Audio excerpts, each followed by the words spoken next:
حکمت کی باتیں آئیں گی، ڈاکٹر کے ذہن میں ڈاکٹری کی باتیں آئیں گی، انجینئر کے ذہن میں انجینئرنگ کی باتیں آئیں گی۔ ہمارا شعبہ چونکہ یہ پیری مریدی والا ہے اور ہم سے اکثر لوگ اپنی باتوں کے سوال پوچھنے آتے ہیں، یہ پریشانی ہے کیا کریں، یہ پریشانی ہے کیا کریں، یہ مصیبت ہے کیا کریں، فلاں مصیبت ہے کیا کریں۔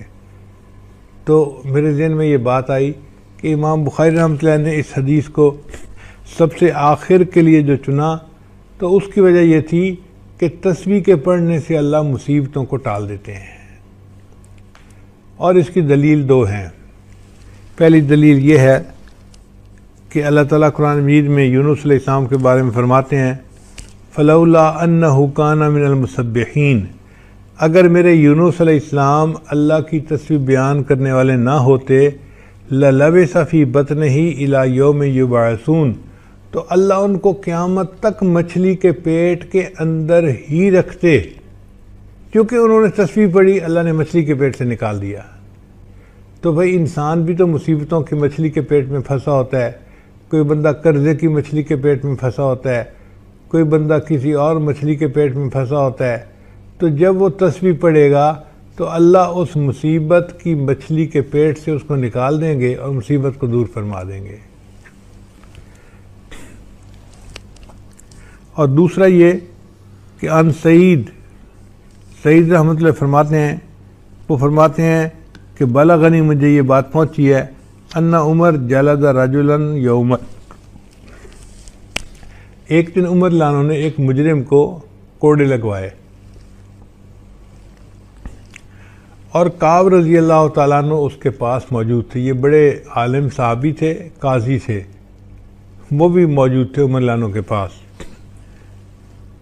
چنانچہ فقال الرجل حین وقع علیہ الصوت، جب اس بندے کے کوڑا پڑا نا تو کوڑا پڑنے پر اس نے اوئی نہیں کی بلکہ اس نے کہا سبحان اللہ۔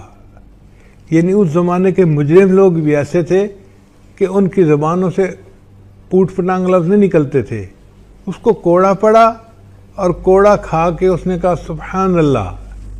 جب اس نے سبحان اللہ کہا تو عمر لان نے جلاد کو کہا دعہو، اس کو چھوڑ دو۔ فضاحک کعب لانو مسکرا پڑے۔ فقال عمر لانو نے پوچھا وما یضحکک، حضرت آپ کیوں مسکرا رہے ہیں؟ تو انہوں نے فرمایا میں اس لیے مسکرا رہا ہوں کہ انا والذی نفسی بیدہ، قسم ہے اس ذات کی جس کے قبضے میں میری جان ہے، ان سبحان اللہ تخفف من العذاب، کہ سبحان اللہ نے اس کے عذاب میں کمی کر دی۔ اس کو حکم ہوا تھا 10 درے لگانے کا، اور پہلا ہی پڑا تو اس نے سبحان اللہ کا، اور عمر لانو نے ایک کوڑے پہ ہی اس کو معاف کر دیا، تو سبحان اللہ نے اس کے عذاب کو کم کر دیا۔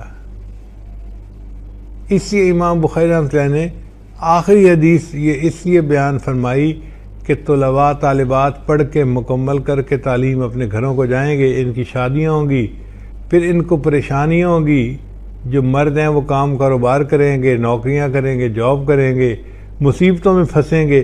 جب یہ مصیبتوں میں پھنسیں گے تو پھر یہ کہیں گے کہ ہمیں اب مصیبت سے نکلنے کا کوئی عمل بتانا چاہیے، تو میں ان کو عمل بتا دیتا ہوں کہ یہ سبحان اللہ کا ذکر کثرت کے ساتھ کریں گے، اللہ ان کی مصیبت کو دور کر دیں گے، ان کو پریشانیوں کی مچھلیوں کے پیٹ سے نکال دیں گے۔ دعا ہے کہ جتنے حاضرین مرد ہیں یا خواتین ہیں، اللہ سب کو پریشانیوں سے محفوظ فرمائے اور اپنے مقبول بندوں اور بندیوں میں شامل فرمائے۔ وآخر دعوانا ان الحمد للہ رب العالمین۔